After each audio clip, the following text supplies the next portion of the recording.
J'ai 82 ans. J'ai passé 43 ans dans la même maison. J'ai été marié pendant 56 ans avant que ma femme ne meure d'un cancer il y a 3 ans. Et je suis ici, dans cette chambre d'EHPAD, depuis 1 an exactement. J'ai fait la plus grosse erreur de ma vie en acceptant de venir ici. Pas parce que j'étais malade ou incapable de vivre seul, mais parce que j'ai écouté la culpabilité. Et aujourd'hui, je veux vous dire 6 vérités que personne ne raconte avant de faire ce choix. Si vous êtes enfant d'une personne âgée, ou si vous approchez cet âge et que vous vous posez la question, écoutez jusqu'au bout. Restez avec moi, commentez, dites-moi que vous m'avez entendu, dites-moi ce que vous en pensez. Parce qu'ici, à l'EHPAD, on n'est pas vraiment entendu. On est juste un numéro. On est juste un résident de plus. Avant tout cela, je vivais. Vraiment vivais. Chaque matin, à 6h30, je me levais dans ma maison. Je descendais dans la cuisine, où il y avait encore l'odeur du thé à la camomille de la veille. Je m'asseyais à cette table en bois massif où Juliette et moi avions mangé des milliers de petits déjeuners. Je regardais par la fenêtre le jardin qu'elle avait créé avec ses mains. Les tomates, les haricots verts, les courgettes. Elle était fière de ce jardin.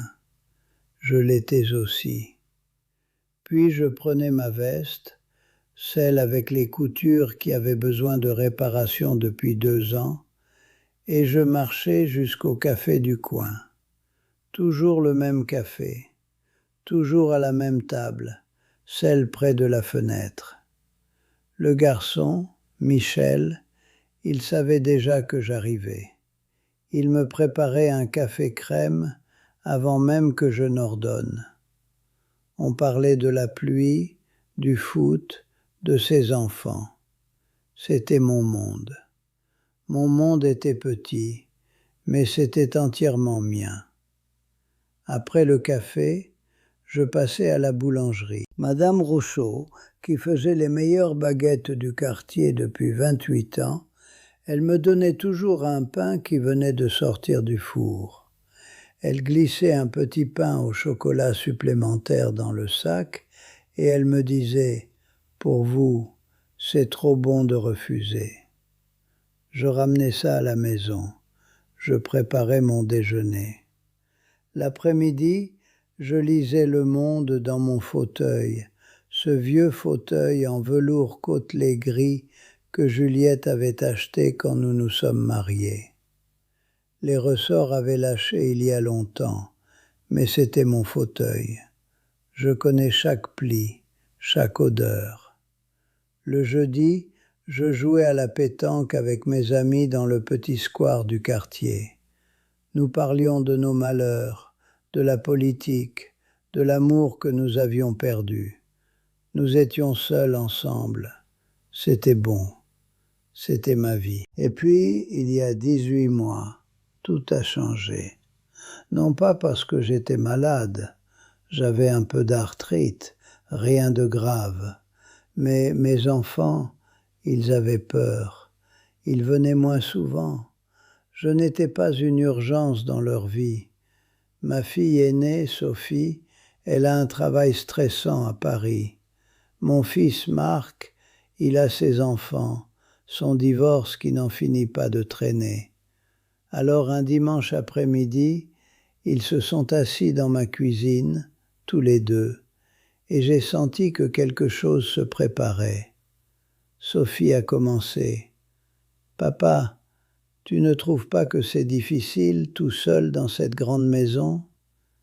Et Marc a ajouté « On s'inquiète pour toi. Et si tu tombais? Et si tu te faisais mal et qu'on ne savait pas ?» Il voulait prendre soin de moi, je le savais. Mais ce qu'il ne disait pas, c'est qu'il voulait aussi se débarrasser de leur culpabilité. Une maison de retraite, C'est confortable pour les enfants. On peut dire qu'on s'en est occupé, qu'on a fait le bon choix, qu'on a été un bon fils, une bonne fille. Moi, j'ai senti la peur, et la peur, c'est contagieux. J'ai senti que si je restais chez moi, je serais un problème pour eux. Alors j'ai accepté, pas parce que j'en avais besoin, mais parce que j'étais fatigué de me battre. C'était la plus grande erreur de ma vie. Le jour où je suis arrivé ici, j'ai apporté 4 cartons. 4 cartons de ma vie de 43 ans. C'était impossible de tout prendre. Ils m'ont dit que la chambre n'était pas assez grande. Mon fauteuil n'a pas rentré. Je l'ai laissé. Ils l'ont probablement jeté. Ma bibliothèque, tous les livres que j'avais lus pendant 50 ans, c'était trop. Donc j'ai pris 10 livres. 10. Les photos de Juliette, les souvenirs des enfants, un peu de linge, et c'est tout. La première nuit, je n'ai pas dormi. La chambre sentait l'eau de Javel et la lavande artificielle. Le lit n'était pas le mien. Les draps étaient trop lisses, trop froids. Il n'y avait personne qui connaissait mon prénom. C'était Monsieur Leclerc, chambre 312. Ma vie était devenue un numéro. Les premières semaines, j'attendais les visites comme un enfant. Sophie venait le mercredi après le travail. Marc passait le dimanche avec les enfants. C'était magnifique. On s'asseyait dans ce petit salon commun qui sentait le renfermé et on parlait. Ou plutôt, je parlais. Je racontais comment j'allais, ce que j'avais fait, ce que j'avais mangé. Ils écoutaient poliment. Puis, progressivement, imperceptiblement, les visites ont changé. Le mercredi de Sophie est devenu le jeudi. Puis, certains jeudis, elle ne pouvait pas, elle m'appelait. Un appel de 10 minutes, en voiture, avant d'aller chercher ses enfants à l'école. Et Marc? Le dimanche s'est transformé en dimanche sur 2, puis en 3 semaines. Puis il y a une visite qui s'est transformée en un coup de téléphone. C'est cela, la première vérité que personne ne vous dit. Quand vous acceptez une maison de retraite, vous acceptez aussi de perdre votre maison. Et c'est pas juste la maison en tant que bâtiment, c'est votre vie entière, c'est les rituels, c'est cette promenade jusqu'au café, c'est cette boulangère qui connaît votre nom, c'est cette table où vous avez mangé avec votre femme, c'est votre fauteuil, c'est votre jardin, c'est le carrelage que vous avez choisi, les photos sur les murs que vous avez mises vous-même. Une maison, c'est pas une adresse, c'est l'endroit où vous êtes devenu vous. Et quand vous la quittez, vous n'êtes plus vraiment vous. Ici, à l'EHPAD, on essaie de vous faire croire que vous êtes encore une personne. Il y a des activités. Les lundis, on fait de la gym douce. Les mercredis, une fille vient nous faire des jeux de plateau. Il y a une salle avec un piano électrique que personne ne touche. Et il y a les repas. J'ai passé ma vie à manger. Pas seulement à manger, mais à savourer. Juliette, elle faisait la cuisine. Elle faisait des courgettes farcies, du coq au vin, des quenelles lyonnaises. Le dimanche, c'était un événement. Toute la famille arrivait. Il y avait du vin, des bougies, de la discussion. La nourriture, c'était l'amour. Ici, c'est un emploi du temps. 8 heures, petit déjeuner. 12h30, déjeuner. 19h, dîner. Les horaires du poulailler. La nourriture arrive dans des plats en plastique. Tout est trop cuit, trop salé ou pas assez. Il n'y a pas de goût, pas de passion. Une infirmière, elle m'a dit que c'était pour nos dents, que les dents tombaient avec l'âge. Je ne peux pas discuter. Je suis juste Monsieur Leclerc, chambre 312. Et voilà la deuxième vérité. Quand vous venez ici, vous ne restez pas une personne. Vous devenez un résident, une population, un cas. On gère votre vie avec des feuilles, vos médicaments, vos horaires, vos visites à la toilette. L'infirmière me demande avec quelle fréquence je vais à la selle. Elle le note sur un papier. Ma vie intime n'existe plus. Je suis catalogué. Mon nom est sur une porte en plastique. Je dors à une heure qu'on me dit. Je me réveille à une heure qu'on me dit. Et même quand on essaie d'être gentil, on essaie de vous faire croire que vous avez encore du pouvoir sur votre vie. La directrice dit toujours, vous pouvez choisir de participer aux activités. Mais évidemment, si vous ne descendez pas à la gym douce, on vient vous chercher. On vous dit que c'est bon pour vous. Et j'imagine, c'est vrai. Mais je ne veux pas de gym douce. Je veux mon café crème avec Michel. Je veux marcher jusqu'à la boulangerie. Je veux prendre un apéritif avec mes amis le jeudi. Je veux être libre de faire rien si je veux. Et la troisième vérité, c'est la plus difficile à avouer. Vous êtes entouré de gens.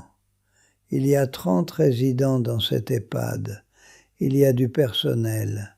Et pourtant, la solitude qu'on ressent ici, c'est pas la solitude de rester seul. C'est une solitude active. C'est d'être assis à côté de quelqu'un et de ne pas avoir rien à dire. C'est de marcher dans les couloirs et de croiser toujours les mêmes visages vides. Il y a une femme, Madame Bémont. Elle s'assoit toujours à côté de moi au déjeuner. Elle croit que je m'appelle Pierre. Elle m'appelle Pierre tous les jours. Je ne la corrige plus. Ça n'a plus d'importance. Et puis il y a les deux hommes au fond du couloir qui crient toujours. Et puis les gens qui ont perdu la tête. Madame Fournier, elle croit qu'elle attendait un bus. Elle attend toujours, depuis 2 ans. Et on vit tous ensemble, mais on n'est pas vraiment ensemble. On est juste assis dans la même prison, avec très peu de vie, très peu de conversation, très peu de raison. Quelquefois le soir, dans ma chambre, j'écoute les bruits. J'écoute les chariots qui passent.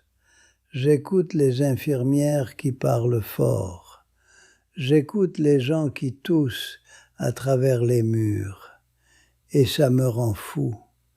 Je suis entouré, mais je suis tout seul. Il y a quelques mois, c'était mon anniversaire, 82 ans. Sophie a dit qu'elle viendrait. Marc a dit qu'il amènerait les enfants. J'ai eu de l'espoir. On m'a apporté un gâteau acheté à la boulangerie, pas un gâteau maison, un truc industriel. On l'a mangé à midi, avant le repas. Sophie est arrivée vers 3 heures. Elle était stressée. Elle avait rendez-vous chez le coiffeur à 5 heures. Marc n'a pas pu venir. Un match de foot. Ses enfants jouaient. Il a envoyé un SMS avec un cœur, un emoji. Mon anniversaire s'est limité à 45 minutes. Sophie m'a donné un pull. Elle dit que j'étais froid tout le temps. C'était vrai. Elle avait raison. Mais pour la première fois depuis longtemps, j'ai senti quelque chose bouillir en moi. J'avais envie de crier. J'avais envie de lui dire « Tu m'as mis ici, tu m'as dit que ce serait mieux, et tu n'as même pas le temps de rester pour mon anniversaire ?» Mais je n'ai rien dit. Je lui ai dit que le pull était magnifique. Je lui ai souri, et quand elle est partie, je suis revenu à ma chambre et j'ai pleuré. C'était la première fois depuis que j'étais ici. Et voilà la quatrième vérité, celle qu'on n'ose pas avouer.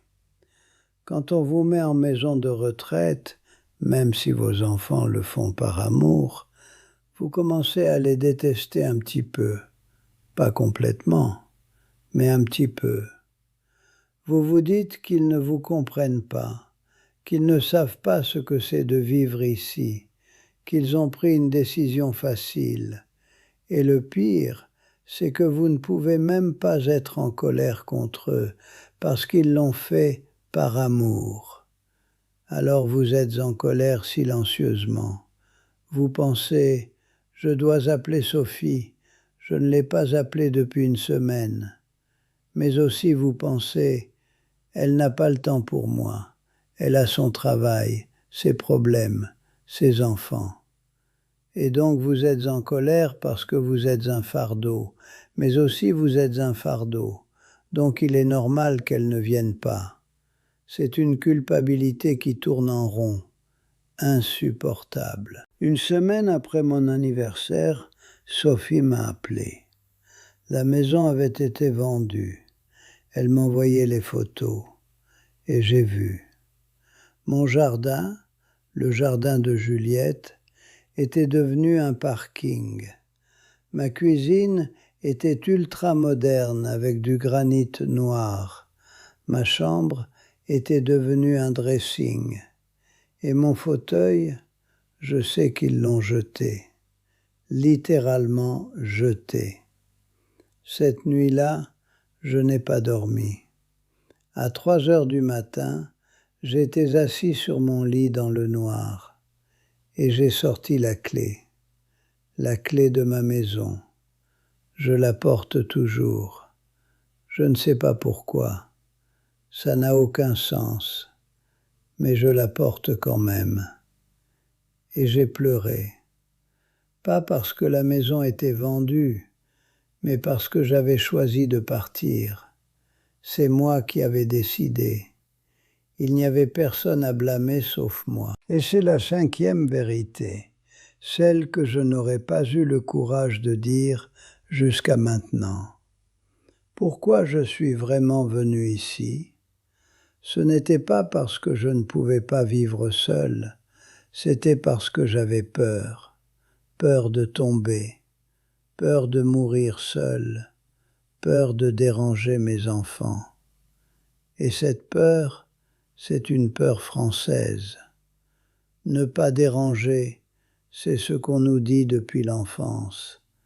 Même à 82 ans, j'étais trop fier pour appeler Sophie et lui dire « Viens passer le samedi avec moi, reste, on va préparer un bon repas, je veux que tu sois là. » J'aurais pas osé, parce que ça aurait été demandé.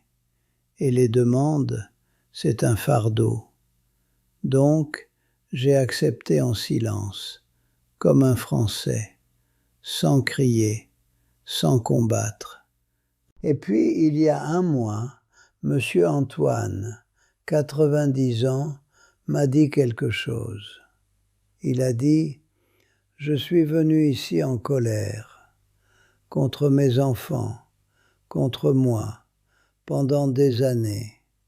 Et puis j'ai compris que ma colère ne changeait rien, que j'étais juste en train de mourir à petit feu. Alors j'ai décidé de changer. J'ai commencé à parler vraiment aux gens.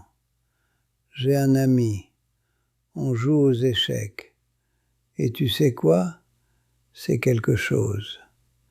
Monsieur Antoine, il a une paix. C'est pas le paradis ici, mais il a une paix. Et j'ai écrit une lettre à ma petite fille. Elle a 17 ans. Elle va à l'université en septembre. Je ne lui ai jamais vraiment parlé. J'ai écrit des choses que je n'ai jamais dites. J'ai écrit « Je suis venu ici parce que j'avais peur. J'ai pensé que j'étais un fardeau. Mais c'était une erreur. Et tu sais ce que je veux te dire? Tu as un grand-père. Et j'aurais aimé être celui qui te prépare le dîner, celui qui t'écoute vraiment, pas celui qui attend que tu viennes le voir. Mais je ne la lui envoie pas, parce que c'est pas comme ça qu'on fonctionne dans notre famille, et c'est la 6e vérité, la plus dure. Vous avez choisi ça. Personne ne vous a forcé. C'est vrai, vos enfants avaient peur. Mais vous avez dit oui, en silence, sans crier. Et maintenant, vous vivez avec ça. Je suis ici à cause de ma propre peur, de ma propre culpabilité, de la façon dont j'ai été élevé. Et c'est insupportable. Voilà ce que je veux vous dire. Si vous êtes enfant d'une personne âgée, écoutez vraiment. Ne prenez pas la décision facile. La maison de retraite paraît responsable, aimant. Mais ce que votre parent veut vraiment, c'est vous. C'est votre présence. C'est votre temps. C'est savoir qu'il n'est pas un fardeau. Et oui, c'est difficile, mais s'il vous plaît, combattez pour vos parents. Et si vous êtes comme moi, si on vous a parlé de la maison de retraite, s'il vous plaît, parlez. Dites à vos enfants que vous avez peur et écoutez-les dire que vous n'êtes pas un fardeau, parce que vous ne l'êtes pas. Vous êtes une personne. Vous méritez votre maison. Vous méritez votre vie. Et vous méritez d'être entendu. Je suis Monsieur Leclerc et j'ai 82 ans et je porte toujours la clé de ma maison, même s'il n'y a pas de maison à la clé, parce que cette clé, c'est un souvenir de qui j'étais et qui j'aurais dû rester.